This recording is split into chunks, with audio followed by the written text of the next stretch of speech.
Welcome to Kettlebell Corner, where strength meets theory, where we take you on a deep dive into all things kettlebells. I'm Jeremiah Waylon. That's Roger Parks. And looky here, Os Aponte from the Iron Core Way. What's up, fellas? Today, we need to clear the air and help some people out. We got to give some people power. And not the kind that runs your refrigerator or your stereos. I'm talking power training. So, you get it on the internet a lot. I'm doing power training. I got the biggest bell I got. I'm power training. This is my powerful, what would you say, Roger, a powerful hip thrust. My hips are so powerful, you can't stop me.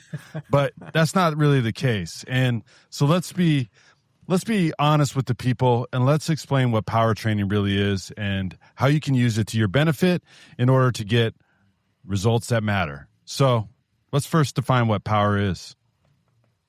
Well, power in a physics sense is the work you do and the time it takes you to do it. And that requires us to talk about work, which is a calculation of force and displacement. Displacement just means distance moved. So if I'm holding two really heavy kettlebells in the rack and there's no motion, I'm not doing any work. Now, it doesn't mean that it's not really hard and I'm not burning calories, but I'm physically not doing any work. So when we get into that power equation, what we're really looking at is the displacement of, in this case, the kettlebell, and the time it takes to do that. So it's pretty vague. When you look at it in the strict physics sense, there are some other equations that are advanced, but I don't think that they really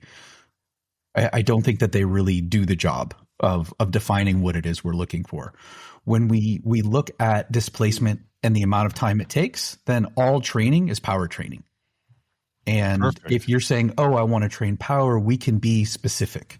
We can talk about, what I think people usually mean is they want to use a lot of force and they want to use it quickly.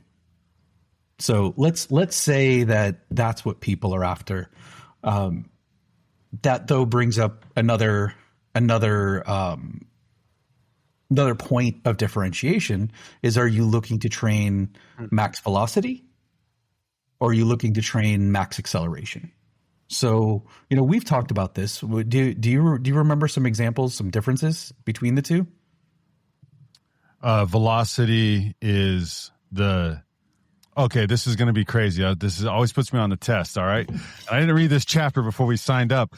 Velocity is the speed of the bell, and acceleration is the change in direction, or how fast it changes direction. More or less. Okay, thank you. That's it. Good night, everybody. Thanks for tuning in. And when we're looking, let's the example that I usually use is two people running a race. And yes. if all three of us, okay, now there are three of us because we got to include Oz. If we all have the same maximum velocity and we're running 100 meters, then we can keep that effort sustained. The question is, who's going to win the race? And as long as nothing gets in the way, the person who's going to win the race is the person who can accelerate the fastest, meaning the person who can go from completely still to going their top speed. So acceleration is the rate of change of motion. So the faster you can take something and have it be still and then move it, that is acceleration. So if you're looking at, let's say, some real world differences, when might you want to train max velocity? When might you want to train max acceleration? So I don't know anything about football, but I understand enough about the different positions that if you're looking at a lot of, let's say, people on the line, they're not going to run probably more than 10 yards on most downs of the game. Would you say that's fair? Yeah, I'd say that's fair. And I like the way you're using the proper terminology, Roger. This is a big step for you. So if you're looking at someone who's like a safety or a cornerback, they're far more likely to run a lot more yards. So they're going to be able to achieve maximum velocity, whereas these linemen are not. They're not likely going to be running long enough to get to that top speed, which is why when you see people working with them, usually see like a speed or a skills coach or whatever, you see them working on changing direction. That change of direction is acceleration. So yes, the maximum velocity might be important to them, but it's going to be less important to them than the ability to change direction, because that's what they're doing most of the time. Whereas, somebody who is, working one of these special teams positions is far more likely to need both. Yes, they're going to need to change direction and be able to get around, maybe a tackler or two, but more than the other positions, they're going to need to be able to hit that max velocity. So, practically speaking, if let's say you're a fighter, okay, are you somebody who really, really hits hard and that's your bread and butter?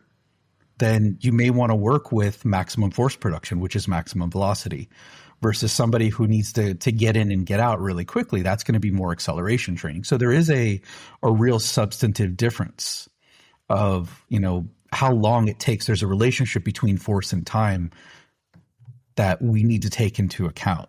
So like if you've ever played basketball, right? If there's a rebound coming down, you're not going to tell the other players like, hold on, don't go too fast. I want to get as low as I possibly can so I can load up for this jump, because I want to get up as high as I can to get this rebound. That's not going to happen. You're going to get people who are going to spring right up. So again, that's going to be more acceleration versus velocity, max velocity. Max velocity takes time, and acceleration assumes that you don't have that time. So you need to get, a lot of people will say it's a difference between top speed and quickness. Got it. Is that fair? Yeah, that makes sense. So you covered football, basketball, fighting. What about loving, Roger? Well, which one do we need for loving? Let's leave that alone. Okay, we'll leave that alone. All right, so we've got a little bit of framework. Now, you see it and people talk about it, and we all three of us, I should say, we all three train people. Typically, which one are we going to skew to, or which one is going to benefit the most? And I guess you'll give the classic answer, it depends. But let's say we just want general daily living, and we just want to be more powerful as far as just our exercises. We want to move that bell quicker. We're going to go with some acceleration, right? Would that be safe to say that's what we're going to train, max acceleration? We can, and just to be really clear, there's a lot of overlap between these two types of training. A lot. There's a lot more in common than there is different. And before we even go down that rabbit hole, I think one of the things we might want to talk about is what people say power training is. Because one of the things you hear when people do videos like this, like, oh, why are you training kettlebells? Oh, it's it's hip power. It's going to teach your hips to be powerful, like whatever that means. But then they'll throw out, like you mentioned earlier, they'll get a really, really heavy bell, or they will do sets of 10. And, you're probably not going to be training those systems effectively if you do a set of 10. So, this is a lot of stuff you look into, Oz. What do you usually use when it comes down to sets, reps, things like that with your power training? Well, first, I just wanted to say that if you ask me a hard question like you did, Jeremiah, like I'm leaving, my internet will suddenly disconnect. I'm not subjecting myself to that. But I think that for the general person, the important thing is that there's going to be a certain energy system that they're going to use with this particular type of training. And that energy system does not last very long. Okay. And I think before we even started, we were kind of saying like there's a lot of numbers out there, but a good safe number is about 10 seconds. Okay. If you're truly hitting your peak. And then it starts to die from there. Furthermore, if you try to go beyond that for too long, let's say you say, I'm going to keep it going for like 15, 20 seconds. What will happen is that now you're going to be so taxed in the nervous system that it's going to take you an even longer time to recuperate from that. So the harder you push it, and, I think, again, I always talk about how this Western, Eastern philosophy type of training, in the West is hard all the time and as hard as you can. But if you push it too hard, you will be accomplishing nothing in that session in terms of power, because power requires both that you train at short intervals, and we're talking short 10 seconds or fewer. Furthermore, it's going to require you anywhere from 12 to 20 times the length of that set to recover from it. And Sure. then, as always, as you talk about, there's so many variables to this. You also got to consider what's the load, what's your training status, are you fatigued, what's your nutrition like, are you hydrated, all of those things. Well, I think there's something excuse me, behind what you just said that's important to point out. And the terminology that people use is intent. Okay. How hard are you actually trying to move the bell? Because this idea that kettlebell swings, for example, this is where I usually see it. That the idea that kettlebell swings inherently just train power. That's what it's for. It's this amazing power training tool. So, you get the heaviest bell you can and you swing it for sets of 10 because that's just what you do. So when we have a really heavy bell, okay, so a lot of mass, when we look at the force equation and we see how all of these variables interact, there's an inverse relationship between mass and acceleration. I was going to say that. Going to say that. Well, you would be correct.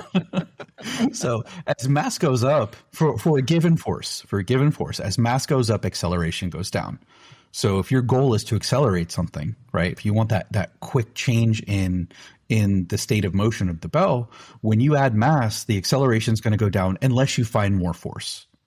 Okay, so if that's your goal, then you may not be achieving that with the heaviest bell in the gym. So second thing we've got to talk about is the time, right? 10 sets or 10 swings is going to take anywhere between 15 and 20 seconds.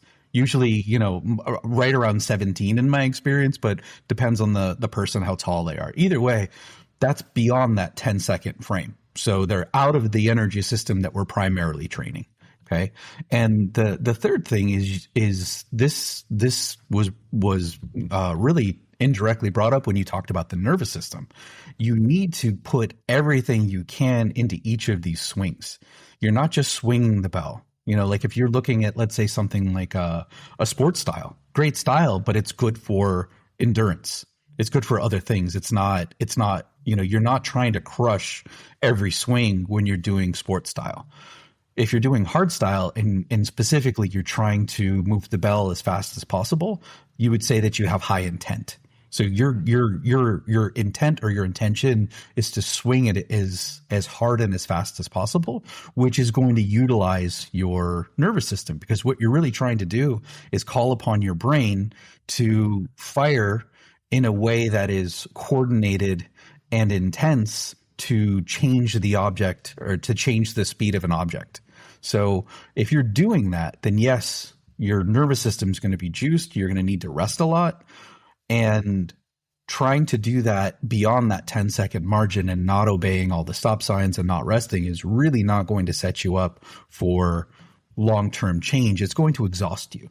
So on the one hand, you're either A, not doing the thing that you claim to be doing, or B, you are doing the thing, but you're doing too much of it and you're going to get a negative adaptation because you've overdone it. Yeah. So we need to really respect some loading guidelines. We need to respect some set, rep, and rest guidelines as well. Yeah, that's very true. So if we were to take in Oz, if you can elaborate on this, if we're going to take and we're going to train based on what Roger just shared, we're training that when in our session, what time in our session are we doing at the beginning, the middle, the end, and what's kind of a rep range people are looking at with sort of like a rest range based on sticking within that energy system and that central nervous system requirement. Yeah. I think that if you go through a lens of like a CSCS, like a certified strength and conditioning coach, and like I think that's to be considered the standard in the US for the people. Like, I mean, these guys are working with like professional athletes, NFL, NBA, Major League, all that stuff, and then all of the college sports, right? What you will hear is that these sets are to be performed after your warm up at the beginning of a session when you're still really fresh. Okay. However, let's consider some differences here.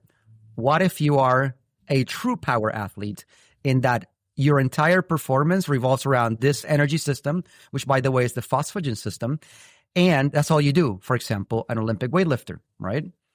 You're not going to do anything else for the most part. I mean, you may for general conditioning and other, maybe like the off-season, things like that, but you're always going to be in that system. So this idea that we're going to do it in the beginning no longer applies because it's your whole session, right? Right. But if you are, for example, a basketball player that is training for power because you want to have a higher vertical or whatever, which will be an applicable and directly related skill and transfer. Okay. And I wanted to say this, if you're finding some of these things hard to follow, you can read Roger's book. Hey, shameless plug. Shameless plug. But also, there is a fantastic book. It's written by a guy named Chris Beardsley, and it's called Strength is Specific. And he really breaks down all of the nuances about what translates and what doesn't. And if one sure thing that we can count on is that, yes, power. And what Roger was talking about, the relationship between, acceleration and max velocity does influence the vertical jump. It will probably influence a fighter's strike, right? Because that's a very fast, like whippy type of action. A golfer's golf swing. A volleyball player's, what we call it, spike, a kill, and Spanish call it sure. kill or whatever. Yeah, well, how do you say it in Spanish? La va a matar, pa. Yeah. Now we're a multilingual podcast. So you want to be able to do it for most people in the beginning of a session simply because you are fresher. Also, another consideration, and this is kind of in our wheelhouse as hardstyle practitioners, it's the element of safety. If you're going to do something that is rather complex, and as Roger pointed out, requires a lot of coordination, would you rather do it when you're fresh or when you're fatigued, right? So personally, I think speed and power, strength are really acts of coordination when you think about it. If you think about it through a neural lens, there's a decision is made in the frontal cortex, and it goes down the brain all the way to the peripheral nervous system, where something is going to facilitate what you want it to do. Hopefully it looks good and doesn't look all messed up, right? If you've practiced enough. Yeah, don't be a beginner. Don't be a beginner. That's horrible. Like, please, guys. Just get the basics first and then power train everybody. But what will happen is that, here's another concept. This idea of practicing is really important because you want to be so coordinated and so fluid and so effortless in whatever the activity is that you're pursuing, that it just comes out of you, and that, like what most people say, you just make it look easy. Because that really truly is like the proof that you should be doing it. If you look labored, if it looks all messed up, most likely you are working outside of your skill, and regressing to something that you can do a little bit better with more safety is probably going to be beneficial for you. You know what I mean? But yes. Okay. Well, so go ahead. So go ahead. There's a lot. I got all kinds of thoughts. All right. Well, what were you going to say? Nothing. Tell me what you're going to say, Roger. Well, first off, what Jeremiah said, this did bring up something we were discussing beforehand. Don't be a beginner. Of course, be a beginner. But just because you're a beginner doesn't mean that it's time for you to learn to move the belt quickly. It's important to realize that you are likely going to benefit, not likely going to, you will definitely benefit from having a baseline level of strength. I weigh roughly 200 pounds. And if I come to one of these fine gentlemen and I'm saying that I want to work on acceleration training, and they ask what my max deadlift is and it's 135, I'm probably going to be better served to get my deadlift up before, I really start, dialing in some real serious acceleration training. Because going back to the idea of the nervous system, one thing that strength does is it gets that nervous system coordinating and firing on at a really high level. And that is going to be significantly safer and easier to execute than the more advanced training. So I probably am going to be better served to do that. So before you think about getting fast, it's generally a good idea to get strong. What strong is a relative thing. There's a certain point, for example, if you are a pole vaulter, if you're a hurdler, if you're a badminton player, you probably don't need a 600-pound deadlift. At a certain point, you're probably going to get too stiff. Roger, like in most sports that are well established, you're going to find information as a coach. Like if you're coaching volleyball or whatever, there are entire charts that tell you at this level, of competition, the athlete should be able to do this based on gender, age, all of these things. So that's well established in research. It's not a secret. You can go look that up. And also, like, obviously, we're kidding here. Like, honestly, like, you should absolutely be a beginner and take the time to learn the stuff. But that's the thing, right? Like, don't let people influence you with, like, oh, if you don't go hard, you're not going to improve. Yes, you will improve if you work within that range. You have to stay close to the line of your skill, and every once in a while step over and test the waters. You just can't be doing that all the time, because then that's when bad things happen. But when you think about like things like Olympic weightlifting, which is really like the ultimate expression of power, I think. I mean, if we think about human beings manipulating weight and putting it overhead, and you have people doing like triple body weight clean and jerks, that's pretty nasty. Like, that's crazy. Yeah, right. Like that, it doesn't get any better than that when it comes to power. I mean, and you can start going down the line of other things. Like I can think of Usain Bolt. I can think of even like somebody like Shaun White, like expressing power in a very different way, but nonetheless expressing some incredible power. And it goes into other things like expressing incredible vision and vestibular system health and all that stuff. But again, there are guidelines. We can look at the trail of the people that have done it before, and you can start coming back and seeing it all the way down to grade school. What should the athlete be doing? And if you just stick to what you should be doing, like Roger was making the example, if I can just deadlift 135, it's totally okay to be there for as long as it's needed for you to make that next step safely and efficiently. 100%. It's kind of like, don't spend your money until you at least have $100,000 in the bank, And that's like the tipping point for most people. This is not financial advice. That's next episode. Yeah. Trimming with Oz. So we do have this idea of establishing baselines and seeing where you are relative to that. And I've looked up those charts. They're pretty interesting. And they're easy to find, especially now with AI. You can just, ask it and it knows everything. Just be warned. AI gets a lot of things mostly right, but a little bit wrong. So, trust but verify. Okay. Yeah, trust but verify, follow the links and do some more digging. Anyhow, one of the thing though, when that previous exchange I was thinking about with coordination is I want to go back to this idea of form and shape change. A lot of your training, Jeremiah, give me a sport. Running. A sport. Oh, sorry. Let's go back with that basketball example. I feel like that's insulted billions of people around the world. I know. And, yeah, motherfucker, I am a runner. No, not you, him. You're good. It was Roger. Yeah, I know. That's what I'm talking to. That was I was to whom the profanity was directed. Honestly, the only problem with using running as an example is because there's endurance and there's too many sectors. Exactly. Of it. Yeah. It's very finely partitioned. Yeah. Okay, you're a sprinter, you're a middle distance, you're an endurance runner, so it's a lot harder to illustrate this. If we go to basketball though, and you can look at the different positions. So if let's say you're a power forward, you're a center, and you are having a hard time getting to the rebounds, okay, what's happening? Are you missing? Are you not getting there fast enough, or can you not jump high enough in a short amount of time? Because a lot of what your training should be once you get to these really elite levels and you are training for either max velocity or acceleration, you want to think about what specifically is the problem. So if you have a hard time jumping off of 1 foot, or if you have a hard time, getting up in the air quickly without taking a full, 2 feet on the ground, really dropping down and loading, right?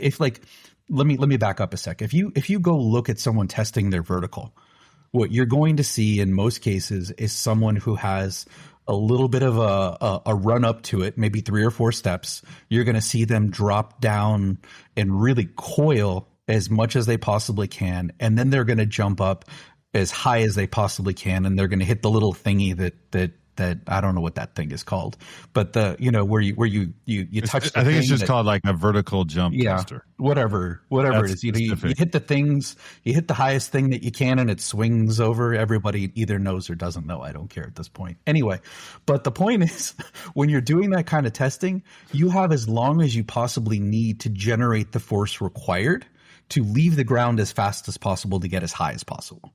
Okay, the rate at which you leave the ground is going to correlate to how high you jump. And I don't know if I talked about impulse, but impulse is force multiplied by time. And if you're going to generate maximum force, you need more time to do that. Okay, there's something called when people talk about the force velocity curve. I was going to say that. Okay, well, why don't you explain it? So essentially, when you get Roger's book, it's very laid out. No, the more time you have, the more force you can create. The less time you have, the less force you can generate. Is that more or less? When you look at moving the heaviest thing that you can lift. So let's go back to the deadlift. If you walk up to your max and you try to yank the bar off the ground as fast as you possibly can, it's not going anywhere. You will not be able to pull the bar off the ground if this is your true max. The faster you move it, the heavier it's going to get, and there's some cool physics reasons why that happens. But if you want to move things quickly, they can't be the heaviest thing that you can move. When you look at the time it actually takes to do your max deadlift, it's going to take a long time relative to doing a quick deadlift.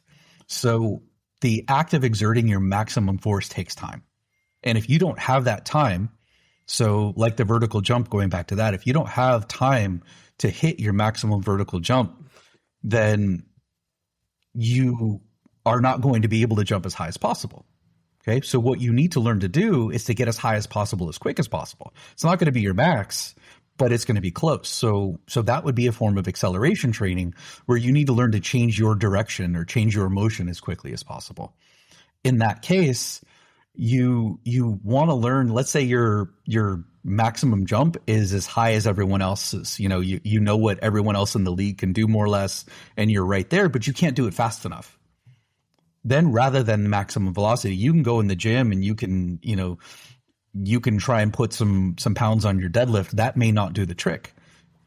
It's not a function of just force. It's a matter of generating enough force in a shorter amount of time. So if we look at acceleration, right? Exactly right. So if we're looking at kettlebell training, if we look at a swing, for example, if kettlebells do train max velocity and max acceleration successfully, let's stipulate that they do.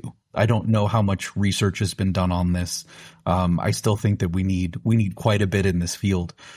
But if I'm training an athlete with a kettlebell to do, to increase their vertical, then I'm going to have them do a different type of swing with a different bell. I'm more likely to load it a little heavier. I'm still going to keep the sets and reps right around the same space, but I'm not going to instruct them to really be in a hurry. I'm going to instruct them to drive their feet down as hard as possible and try to move it as hard as possible. That's what my instructions are going to be. Whereas if I'm looking at acceleration training, I might do like overspeed eccentrics, like the spike swing. If anyone's ever seen those, it's when someone will stand next to you, and at the top of the swing where the bell's floating, they'll actually push the bell down hard. That's going to require you as the swinger to handle the load, get into the backswing position and turn it around and do another swing faster than you normally would. Your nervous system's going to have the experience of going even faster than it normally does, and that should translate into you being able to move quickly. But what you're looking to do in that scenario is to go from the top to the bottom, top to bottom as quickly as possible to change the direction of the bell, as opposed to just trying to put as much force into it as possible. Because you don't have, in the scenario we're training for, right? If you're this basketball player, you're getting beaten to the rebounds. It's not that you can't jump high enough. It's just you can't do it fast enough. So we're teaching you how to be faster. And that's the basic idea where we want to start to differentiate. We want to think about time. It doesn't matter what you can do if my maximum velocity is the same as the two of you, but it takes me, let's say we go back to our 100-yard analogy, right? We're doing that 100-yard dash or 100 meters or whatever. If we all get the same top end, but it's going to take me, let's say, I don't know. Do you have any idea how long it should take to get to top speed? I know there are numbers on that, and I don't know what they are. Yeah, there are. Yeah, I don't know them, to be honest with you. So let's just say it takes both of you 4 seconds, and it takes me 5.5 seconds. I'm going to lose that race every time. Hell yeah, you are. We have the same top end. We can all go as fast as one another.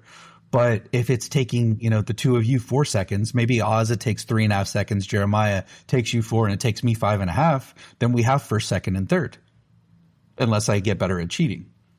Yeah. Tripping. Yeah.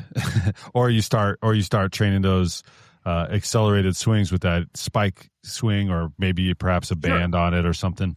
And that's exactly right. So, I could work to increase my top end speed in that case, but it really depends on how long the race is. If we make that race shorter, right? Now like maybe it's a 40, then top end speed is not going to feature as much. I don't even know that you can get top speed in that short distance, whatever that is. So then it's really just going to be a matter of all out acceleration. Yeah. And so basically, we could go on and on and on forever about this, and that'd be fun for some people, but perhaps we got to do a second one. But more or less, we're talking intent is one of the main objectives if you're going to power train, or let's call it, what do we said? We have velocity and acceleration as opposed to this power. So the velocity training, just as you was using your example, you're using a little bit heavier of a bell. You're going to keep the rep ranges the same, but you're looking at generating the most force into the ground. And that's going to get you that higher top end speed. Let's just say that in our running example. And then you're taking your intent, and then you're moving for the acceleration training. You're going the lighter bell, still sticking in those low, 3 to 5 rep range. And you're working on getting that bell away from you and back to you as quickly as possible in that time. And then on top of it, to really get the maximum benefit of it, back to Oz's suggestion, you're training this early in your session and you're taking a good amount of rest. You have to take the amount of rest, and don't be shy to take probably 3 minutes, maybe sometimes longer if need be, or keep those sets under 10 seconds of the work. Yeah. And then at least 12 to 20 times of rest according to that. So multiply that work length by 12 to 20 times, and that should give you a good range where you should be. Yeah. And our professional advice is don't do this if you're just learning to swing. Just learn to swing. Get good at that. Get 1,000 or so, get more, whatever it takes. Get your strength proportionate to the objective that you're trying to do. You wouldn't come in with baby deer legs and expect to get the most out of this velocity or acceleration, or air quotes power training, right? if that makes sense. And other than that, is it for everybody? Do we have, without going even deeper on this, do we feel like we sufficiently given some people some things to work with here, guys? Yeah. I think, yeah. Well, you mean, is this type of training for everybody? Yeah. Who is this for then? Who is this for? I think as long as you've built up the tissue tolerance and you don't have any cardiovascular reasons why you can't or shouldn't do it, then why not?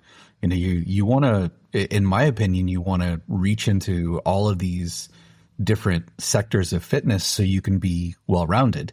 And a kettlebell is a fantastic tool to do that. So if it really is just a matter of using a lighter bell than normal and taking your reps from 10 down to 3 to 5, then why not?